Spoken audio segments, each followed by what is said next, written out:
लेकिन पागल कुत्ता काट ले तो समझते हैं। सड़क वाला कुत्ता काट ले तो आप जानते हैं नहीं कि उसको इंजेक्शन दिए हुए हैं नहीं दिए हुए और उसने काट लिया, तो अब आप डॉक्टर के पास जाएंगे तो फिर वो 14 इंजेक्शन लगाएगा और वो भी पेट में लगाता है और इतना पेन होता है, इतना तकलीफ देता है, खर्चा उसमें हो जाता है कम से कम 50,000 तक कई बार। गरीब आदमी के पास वो भी नहीं है, तो एक मेडिसिन उसकी भी मैं आपको बता देता हूँ, वो भी आप अपने घर में रखिए। कुत्ता कभी भी काटे, पागल से पागल कुत्ता काटे, घबराइए मत, चिंता मत करिए, बिल्कुल ठीक होगा वो आदमी। उसको वो मेडिसिन दे दीजिए, ऐसे ही एक ड्रॉप 10-10 मिनट में 3 बार।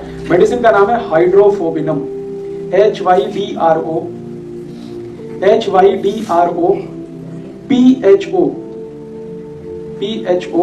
BINUM, हाइड्रोफोबिनम, BINUM, B for Bombay, B for boy. Hydrophobia होता है ना, उसी से बना हाइड्रोफोबिनम। पोटेंसी उसकी 200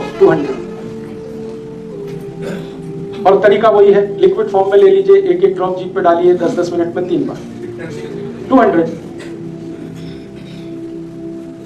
कितना भी पागल कुत्ता काटे,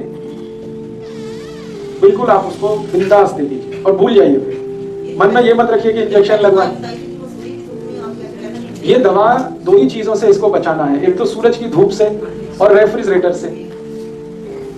हाइड्रोफोबिनम है, पागल कुत्ता काट लेगा तब आप उसके लिए यूज करें। कोई दूसरा है तब तो चिंता ही मत करिए, फिर क्या दिक्कत है। रेबीज जो होता है वो सिर्फ पागल कुत्ते के काटने पे ही होता है। अगर सेंसिबल कुत्ता है तो कितना भी काटेगा नहीं होगा, लेकिन हमारे मन में वहम ऐसा बैठा हुआ है, डर ऐसा बैठा हुआ है कि कई बार वो आदमी रेबीज से नहीं मरता, वो वहम से मर जाता है। हाँ, उस समय तो कुछ करना ही नहीं है, थोड़ा हल्दी लगा दीजिए बस। स्ट्रे डॉग काट दिया है तो आप अपने मन का वहम दूर करने के लिए ये दवा दे सकते हैं, लेकिन मेरा ये कहना है कि उससे कुछ नहीं होता।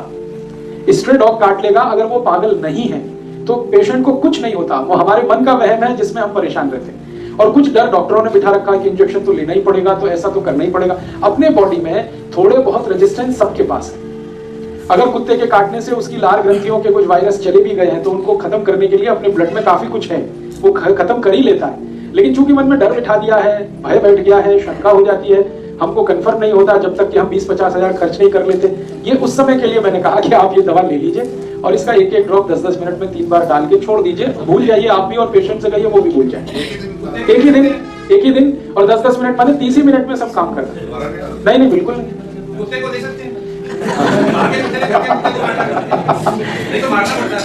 देखिए, अगर कुत्ते को कुत्ते ने काटा है तो उसके लिए तो इसकी जरूरत ही नहीं है दूसरा, क्योंकि कुत्ता जो है ना आपसे ज्यादा रेजिस्टेंस वाला है। उसके लिए तो इतना ही करिए कि दूध पिला दीजिए हल्दी डाल के। आपके घर के कुत्ते को बाहर के कुत्ते ने काट लिया तो आपके घर के कुत्ते को दूध तो आप पिलाते हैं, बस उसमें थोड़ी हल्दी डाल दीजिए और लगातार 3-4 दिन डाल दीजिए, उतने में ही वो अपनी जान बचा लेगा। जिस बच्चे ने कुत्ता के लिए दम लगा दिया, हाँ, खाली हल्दी लगा दीजिए। जैसे घर के कुत्ते के दांत कई बार जाने अनजाने, कुत्ता बहुत समझदार जानवर है, हमसे ज्यादा समझदार है, हाँ, लेकिन कई बार ऐसा होता है कि वो घर के बच्चों के साथ खेल कूद कर रहा है और गलती से उसका कोई दांत लग गया, तो तुरंत आप इतना ही करिए कि जहां दांत लग गया है वहां थोड़ा बहुत ब्लड आएगा, वहां हल्दी लगा दीजिए, बस खत्म हो गई बात। साबुन से बिल्कुल मत धोइए, साबुन प्रॉब्लम करेगा, क्योंकि साबुन से धोएंगे तो जरूर उसमें सूजन आ जाएगी और पक जाएगा। साबुन क्या है वो जान लीजिए, कास्टिक सोडा, सोडियम हाइड्रोक्साइड, ये बहुत तेज रिएक्ट करता है। ओपन वुंड जो होती है, खुली हुई चोट, उसमें गलती से भी साबुन अप्लाई मत करिए। आपके घर में बहुत अच्छा है antibiotic, anti tetanic, anti pyretic, anti inflammatory हल्दी लगा दीजिए, थोड़ी देर, खत्म बात।